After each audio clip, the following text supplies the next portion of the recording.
e amigas. Olá, amigos e amigas do Criminal Player, grande Alexandre. Vamos aqui analisar então o famoso caso Daniel Alves, que é o recurso de apelação contra a sentença 279. Estou com um acordo aqui na mão, queria chamar a atenção. Primeiro grau na Espanha já é um órgão colegiado em primeiro grau. Aqui é um recurso de apelação. A Câmara Criminal, digamos assim, dele, a seção, né, que eles chamam, é composta por 4 julgadores, sendo 3 mulheres e 1 homem.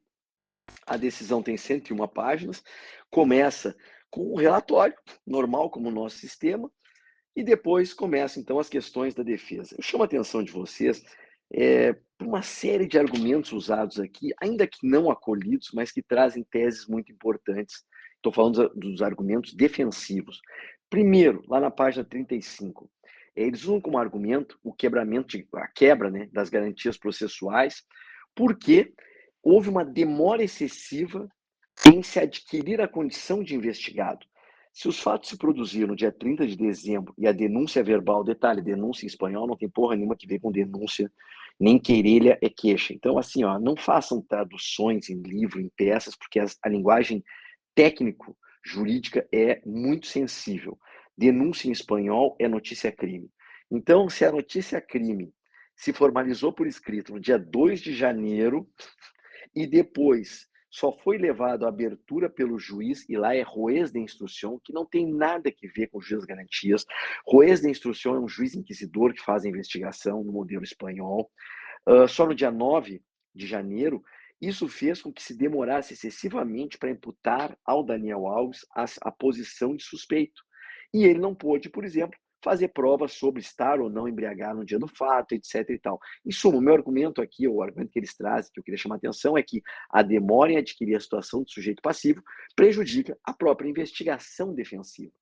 Depois, fazem uma crítica aqui à negação de acesso às diligências, mesmo o problema que nós temos no Brasil de acesso integral às provas de investigação antes da denúncia, que eles não tiveram. Depois disso, eles alegam quebra de cadeia de custódia, algumas coisas aqui, tudo isso foi rechaçado, mas é muito interessante de ler. Peguem a decisão. Qual é o ponto nevrálgico? Mais um ponto só de preliminares. Esse é um argumento que eu quero desenvolver uma hora no Brasil. Eles dizem o seguinte, que a existência de um juízo paralelo por parte da mídia deve refletir numa atenuação da pena. Esse é um argumento muito interessante. Já existem decisões na Espanha dizendo que os casos que são excessivamente midiáticos violam a presunção de inocência, por óbvio, e que, no mínimo, isso deveria ser considerado para reduzir a pena penal, já que houve uma punição excessiva antecipada midiática. Traz aqui doutrina do Tribunal Europeu de Direitos Humanos sobre o tema. Então, isso aqui tudo é muito interessante, eu vou pulando. Mais adiante, a grande questão aqui, o ponto nevrálgico é, página 665, eles dizem assim, ó, o tribunal aqui está entendendo que houve a violação do direito de um julgamento justo, porque houve por razonamento irracional e valoração unidirecional da prova. O que é isso? Que não houve uma racionalidade probatória e que eles valoraram excessivamente, de uma forma unilateral, a prova. Importante, eles trabalham, isso aqui é muito legal para nós que trabalhamos no processo penal brasileiro, a questão do estándar probatório, da presunção de inocência e da suficiência de prova para derrubar, e do valor da palavra da vítima. Eles dizem que tu não pode se ater exclusivamente a uma valoração individual, lê-se, palavra da vítima, e que definitivamente é preciso fazer uma valoração conjunta para obter uma certeza objetiva que seja capaz de superar o estándar probatório da presunção de inocência. Eles dizem que no caso aqui não foi possível superar uma dúvida epistêmica razoável, ou seja, uma dúvida baseada em razões. Então, se não é possível superar essa dúvida baseada em razões, uma dúvida razoavelmente na perspectiva epistêmica, você tem que absolver. Mas vamos adiante que eu preciso chegar nos pontinhos mais interessantes. Aqui eu estou pulando a sentença, eles trabalham muito com a questão, olha aqui, a sentença se utiliza na sua análise do termo credibilidade, como sinônimo de fiabilidade, que é confiabilidade. E eles dizem, isso não é assim. A credibilidade corresponde a uma crença subjetiva. Credibilidade, crença subjetiva, que não se pode contrastar associado a quem presta a declaração à fiabilidade, que afeta a declaração em si mesmo. E aí eles passam a trabalhar com essa terminologia credibilidade, fiabilidade, confiabilidade, para chegar na conclusão de que eles não compartilham a convicção trabalhada pelo tribunal e, portanto, eles vão divergir da valoração probatória. Eu vou fazer um salto aqui, tem uma passagem que eles trabalham muito essa questão do salto argumentativo. Eles dizem que a sentença de primeiro grau produziu um salto argumentativo. Mais ou menos assim, ó. A sentença se agarrou e valorou excessivamente aquilo que eles entenderam como provado. E, por outro lado, outras coisas que estavam provadas, mas como eram da defesa, eles desvaloraram completamente. Exemplo. Existe uma tal de uma lesão no joelho, e aí a versão é de que a vítima teria sido atirada ao chão para penetração, e que a lesão no joelho foi em decorrência do ser sido jogada ao chão para ser penetrada. E vem uma discussão, porque o Daniel Alves diz: houve sexo oral consentido antes da penetração. E a vítima diz que não.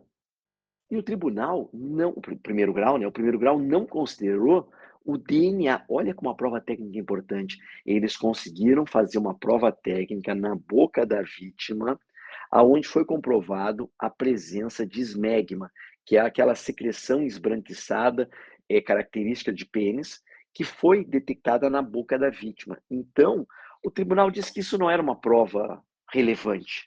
O primeiro grau diz que isso não era uma prova relevante. O tribunal vem e diz: isso é muito relevante, porque comprova a tese defensiva e, ao mesmo tempo, afasta o depoimento da vítima, mostrando que a vítima não tinha coerência no depoimento.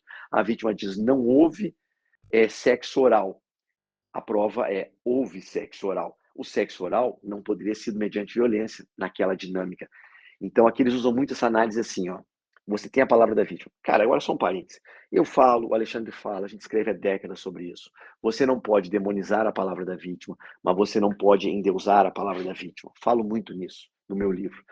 Não pode por culpa, já que nós demonizamos a palavra da mulher por séculos e coisificamos os corpos femininos, nós não conseguimos fazer nenhum avanço, não é um avanço, você endeusar a palavra da vítima. Você tem que trabalhar a palavra da vítima dentro de elementos de corroboração internos à narrativa, externos em termos de prova, ausência de motivos para que ela minta, ou seja, ausência de motivos de conflito entre eles, tudo isso tem que ser avaliado. Eu preciso de elementos externos de corroboração.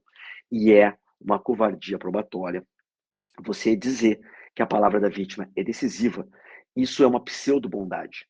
Eu não quero que o Estado diga para a vítima, por exemplo, eu não quero que eu, vítima, seja tratado da seguinte forma: olha, se você disser que foi ele, eu vou condenar com base no que você falou. Se você disser que não foi ele, eu vou absolver, porque você disse que não foi ele. Agora, se eu condenar o cara errado, ou eu absolver o cara errado, a responsabilidade é tua, porque afinal eu confio em ti. Não, não, a responsabilidade é do Estado.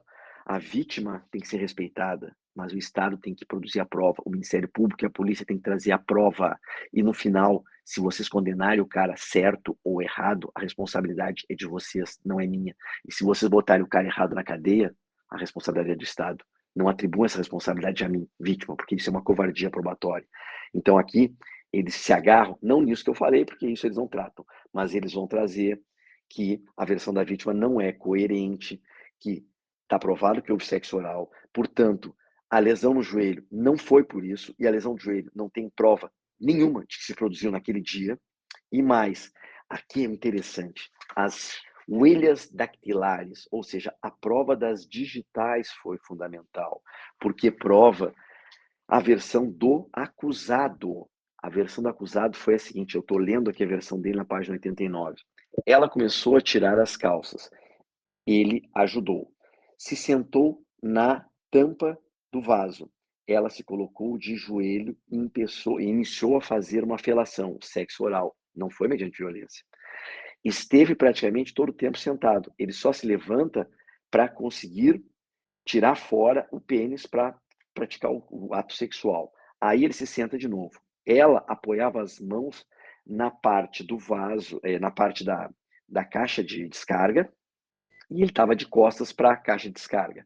Depois da felação, ela se levanta, se colocou por em cima dele, então ela sentou em cima dele, E ele não e as mãos dela deixam digitais em lugares comprovados, que demonstram que não foi mediante violência. Ela não estava com as mãos imobilizadas, não é a dinâmica que ela conta não é compatível com a prova colhida, e a prova colhida não demonstra nenhuma violência, porque a dinâmica do ato sexual daquela forma não é compatível com o ato sexual mediante violência. É isso que o tribunal está dizendo.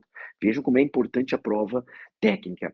E aí eles se agarram dizendo que ela colocou as mãos, ela não estava com as mãos mobilizadas, as duas mãos estavam apoiadas, certo? E aí ele diz que só tirou ela de cima dele para ejacular, porque ele não ejaculou na vagina. Ela não apoiou as mãos na pia, então ela apoiou lá atrás. Ele negou que tenha impedido ela de fugir, de sair do lugar, etc. e tal. Então, em suma, eles dizem, ó, respeito aos encontrados de DNA, tropeça de novo a decisão de primeiro grau com a evidência conclusiva de com alta probabilidade se produziu o fato da felação.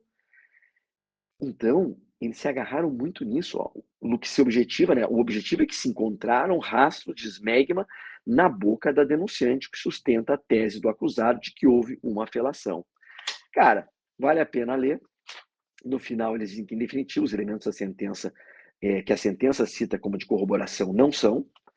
No final, eles ainda afirmam que, bom, a única hipótese relevante que se submete a um juízo é a hipótese acusatória. Portanto, não afirmamos que a hipótese verdadeira seja a que mantém a defesa. Apenas estão afirmando que não é verdadeira a tese acusatória. É muito interessante o julgamento, muito bem fundamentado, e no final eles absolvem integralmente. Dessa lição cabe recurso? Cabe. Mas são recursos para o Tribunal Supremo e para o Tribunal Constitucional que não têm efeito suspensivo. Daniel Alves tem que ser colocado imediatamente em liberdade, cessando toda a condenação. Recordemos que ele foi condenado, em primeiro grau, a uma pena de 9 anos e 6 meses, sendo 4 anos de prisão e 5 anos de liberdade vigiada. Sentença anulada. O que você acha, Alexandre? Olá, Uriel, olá, ouvintes do Criminal Player. Nós aqui temos a prática de comentar as decisões. Evidentemente que nós não tivemos acesso a todo o processo como tal. O que nós tivemos é um acesso à justificativa das duas decisões, da primeira e da segunda. Lá atrás nós fizemos um comentário na comunidade mostrando que a prevalecer as teses afirmadas pela vítima e reconhecidas pela sentença de primeiro grau, nós teríamos uma condenação justa. A sentença, o recurso, como bem historiciado pelo Auri Lopes Júnior, nesse primeiro momento, se valeu de umas teses defensivas relacionadas a uma demora tática no indiciamento, com a evitação da apresentação de provas ao contrário, e também apresentou uma justificativa para essa questão da absolvição. Então, aqui, mais uma vez, nós vamos apresentar do ponto de vista jurídico. O fato acontece no plano do mundo, né? No plano empírico. E esse fato tem que ser trazido para dentro do processo. E aí são as provas que autorizam a não afirmar, a atribuir o predicado verdade à hipótese acusatória. Nesse interregno, o processo é a garantia de todos, e não só do acusado aqui em Testilha, mas de todos no que se refere à exigência da superação do estândar probatório, que é a função de ativação, ou seja, quando está provado, se pode atribuir o predicado verdadeiro à hipótese defensiva. A hipótese acusatória e a hipótese defensiva. Nesse caso, a sentença proferida por um colegiado composto por mulheres também, em sua maioria, afirma o seguinte, né? Que há basicamente 4 inconsistências no relato da vítima. O primeiro é que ela afirma que foi ao banheiro por medo de ser seguida pelos homens, né?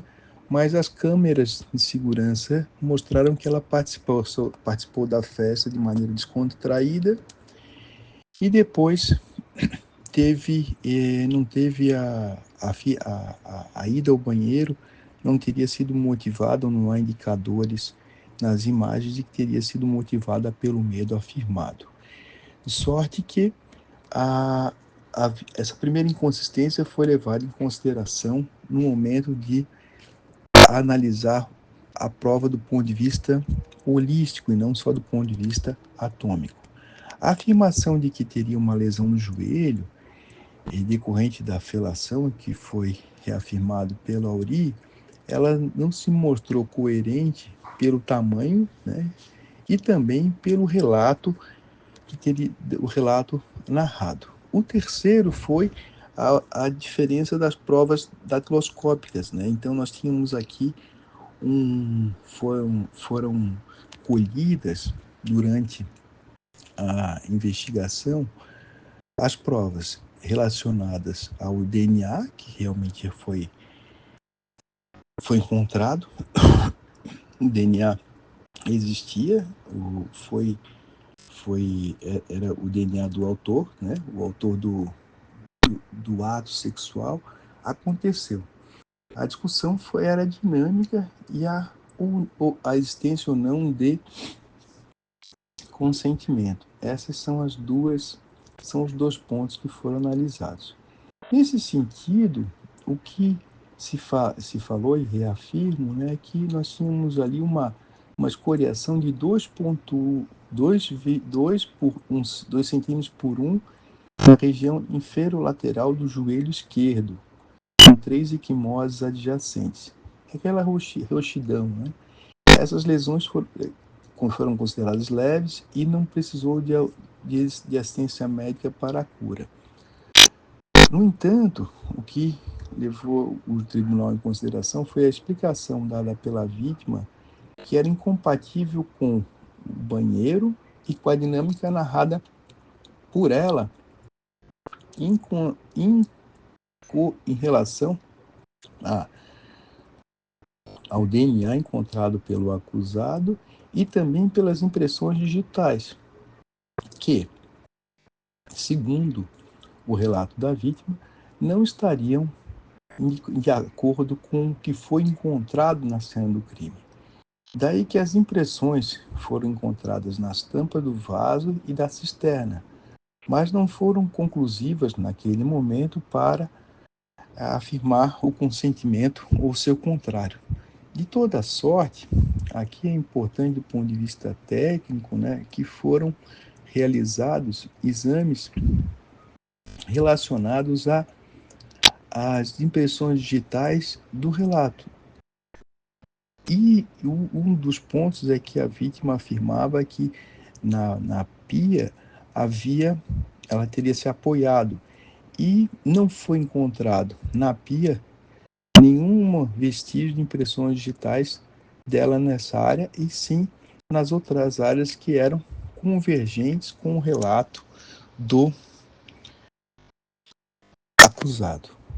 Por isso, consideradas as câmeras de segurança e as gravações realizadas, a dinâmica da interação antecedente, a dinâmica da interação subsequente, a narrativa da vítima e a narrativa do réu, diante das evidências, restaram-se consolidadas algumas incoerências, algumas inconsistências, que foram submetidas à apreciação do relato da vítima posteriormente.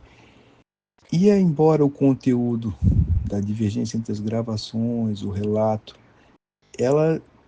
a vítima manteve a narrativa inicial, o que fez com que o tribunal, longe de afirmar que não aconteceu, fez o que no processo penal se chama a atribuição do valor não provado à hipótese acusatória.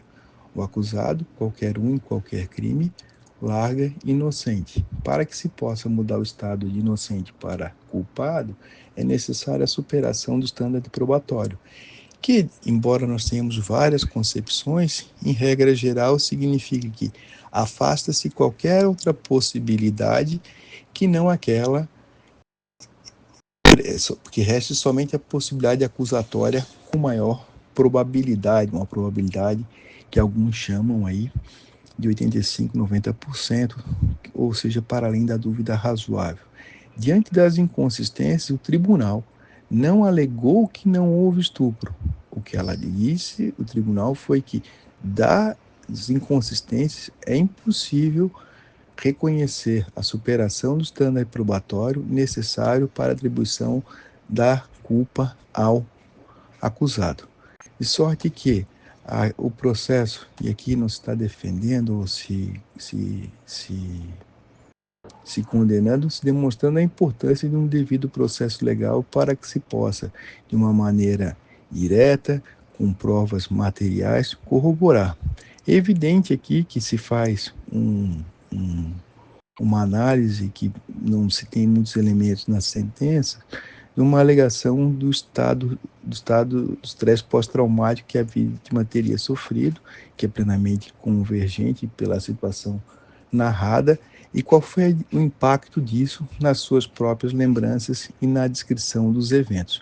Esse ponto não ficou claro, assim, na leitura que eu fiz da decisão. Todavia, o tribunal, diante de uma análise holística e não atômica, reconheceu que essas inconsistências não desautorizavam a atribuição do predicado verdadeiro à acusação. Nesse sentido, não há aqui, até pela conformação do julgado e pela análise que respeitou a todo tempo as questões, a oposição de um julgamento que tenha sido aparentemente, em princípio, aqui está se falando do julgamento pelo que está na sentença, que tenha desrespeitado as perspectivas de gênero. O que há são inconsistências significativas que, nesse caso, autorizaram a revisão, a revogação da anterior.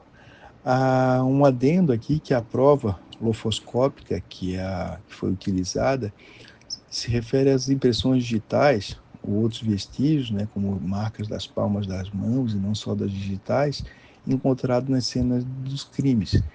Ela é uma prova pericial em que ela utiliza as impressões digitais não só dos dedos, mas também de toda a conformação do corpo para poder encontrar onde as pessoas tocaram, onde se encostou, e aqui no caso foi na pia, né, e na cisterna, que corroborou a tese do acusado.